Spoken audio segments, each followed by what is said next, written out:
Franchise Direct, le leader mondial de la mise en relation entre franchiseurs et futurs franchisés, présente. Sud Radio, Osez entreprendre, Thomas Binet. Le monde de l'entreprise décortiqué et expliqué avec vous, Thomas Binet, bonjour. Bonjour Morgane. Quel est le programme du jour ? On va commencer par parler des vélos électriques Alpine et Lapierre et je vais vous raconter ensuite la saga du plus secret et le plus discret des millionnaires français. Ensuite, notre grand témoin sera Nicolas Potier, un président de Bruno, spécialiste européen de l'équipement pour les professionnels. On va parler de la mutation d'entreprise et la participation à cette mutation des collaborateurs. Et on terminera à parler des entreprises qui s'interrogent sur leur manière de faire pour conserver leurs collaborateurs en période très tendue au niveau de l'emploi. Mais d'abord Thomas, en partenariat avec le magazine Entreprendre, vous allez nous faire entrer dans les coulisses des entreprises et vous allez commencer par nous parler d'Alpine et de Lapierre. Oui, parce qu'on connaît bien quand même la marque automobile Alpine, un chantre du savoir-faire industriel français. Ils se sont associés avec les cycles Lapierre, marque emblématique de vélo aux 75 ans d'existence. Donc un partenariat qui donne naissance à quoi ? Ils viennent de concevoir un vélo électrique de haute technologie, utilisation du carbone qui a été privilégié, mais également un procédé unique au monde, à savoir un recentrage et un abaissement important des masses autour du centre de gravité, donnant aussi au vélo une agilité exceptionnelle. Alors le vélo dispose d'une batterie et d'un moteur électrique de conception française. Le vélo ne pèse que 24 kg. Alors pour ce qui concerne le prix, sachant que c'est une édition quand même limitée à 300 exemplaires, vous faudra quand même débourser 11 499 € pour un modèle S, mais c'est une édition limitée. Oui, c'est un budget tout de même. Vous Absolument. nous avez dit il y a quelques minutes, je ne l'ai pas oublié, que vous alliez nous parler du plus discret des milliardaires français. Qui est-ce ? Jean-Pierre Caillard, c'est son nom. Je ne suis pas sûr qu'il vous parle. Alors il dirige un petit empire qui pèse quand même 1,4 milliard d'euros de chiffre d'affaires pour 3400 collaborateurs. Maintenant, si je vous donne ces marques, ça va vous parler. Parce que c'est Saint James, Label 5, Marie Brizard, Negrita, entre autres. Son groupe, la Martiniquaise, est le numéro 2 français derrière Pernod Ricard.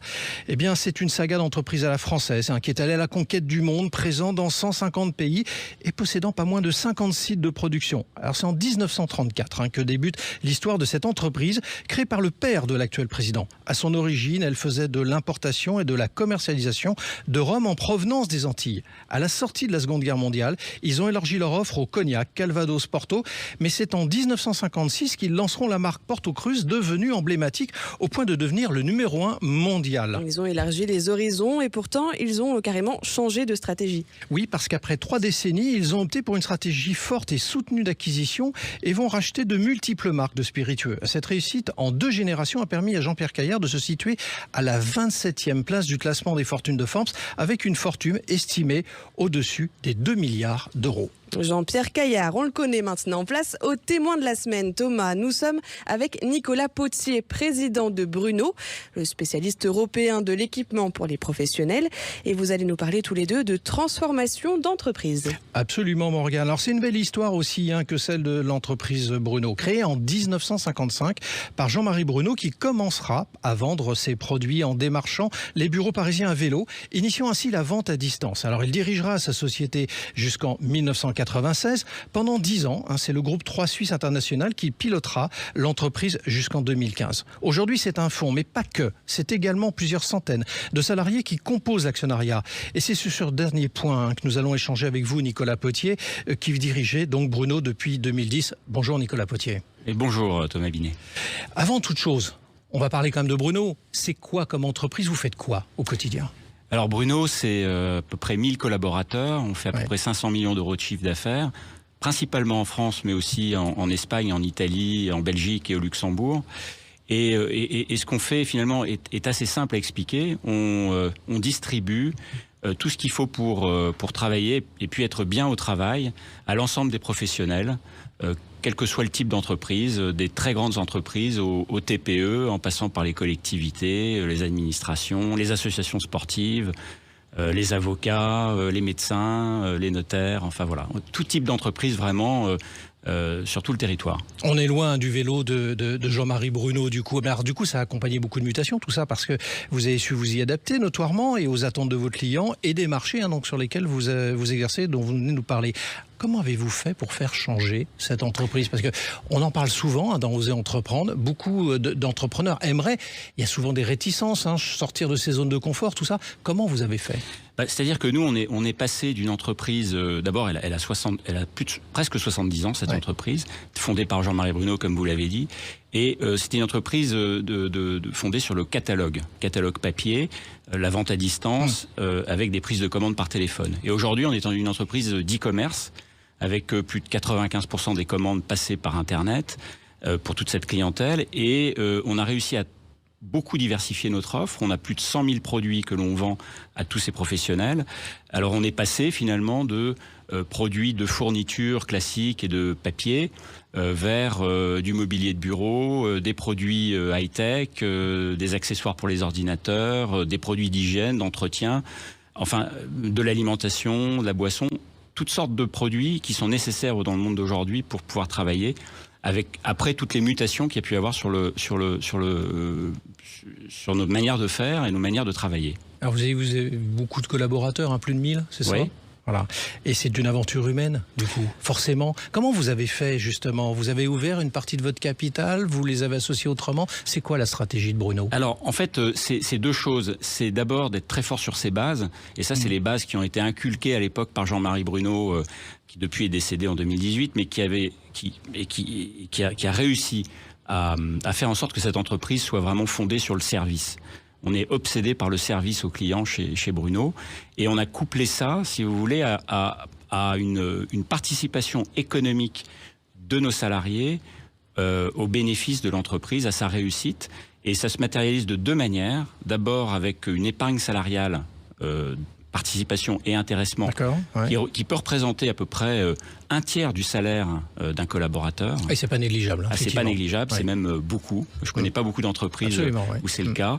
Et assez récemment, depuis que on est sorti du groupe 3 Suisse International, comme vous l'avez dit en 2015, on a pu faire rentrer au capital à peu près la moitié des salariés français, c'est-à-dire un peu plus de 300 personnes.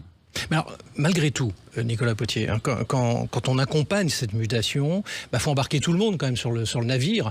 Il n'y a pas que la participation, il y a autre chose, il y a forcément autre chose pour que tout le monde ait envie d'être accro au service, comme vous l'indiquiez. Je crois que là c'est le fait que, je pense que les gens chez Bruno savent pourquoi ils travaillent, et c'est pas que économique, c'est aussi le sens de ce qu'ils font au quotidien, que ce soit des gens qui sont en préparation de commandes, en livraison, au marketing, aux achats, au commercial. Chacun, je pense, c'est bien en quoi il contribue à la réussite de l'entreprise, et ce depuis plusieurs dizaines d'années.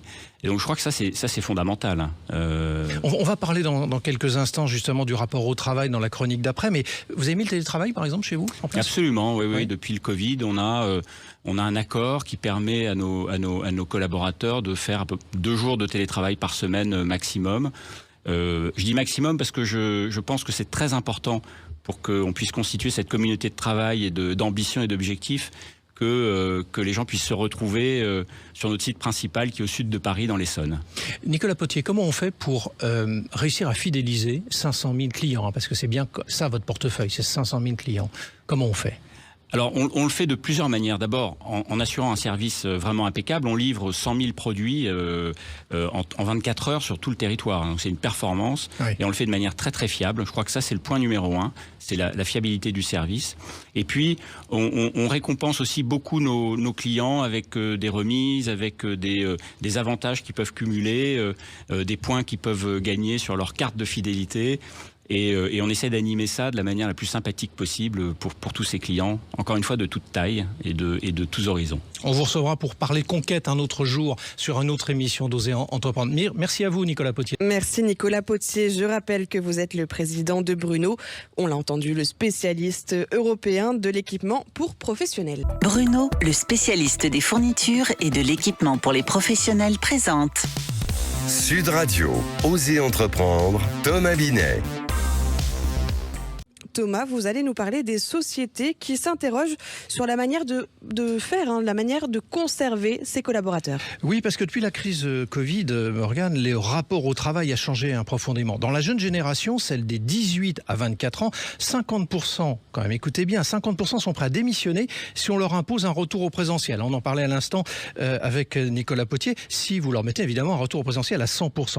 Mais ça ne s'arrête pas là. 85% des salariés, selon l'étude de BVA, jugent que leur métier doit leur procurer un sentiment de bien-être au travail. Justement, on n'a jamais autant parlé de bien-être et pourtant, il n'y aurait jamais eu autant de mal-être au travail. C'est bien ça ? Oui, parce que 2 Français sur 3 vont au travail à reculons selon une récente étude d'Ipsos.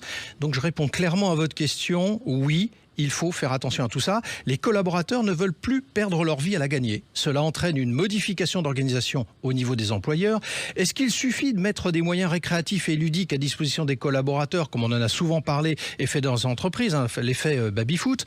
Pendant des décennies, la réussite professionnelle était une finalité. Aujourd'hui, c'est devenu un moyen afin de réussir sa vie, tout simplement. Alors comment vont faire les entreprises pour s'adapter à cette nouvelle situation ?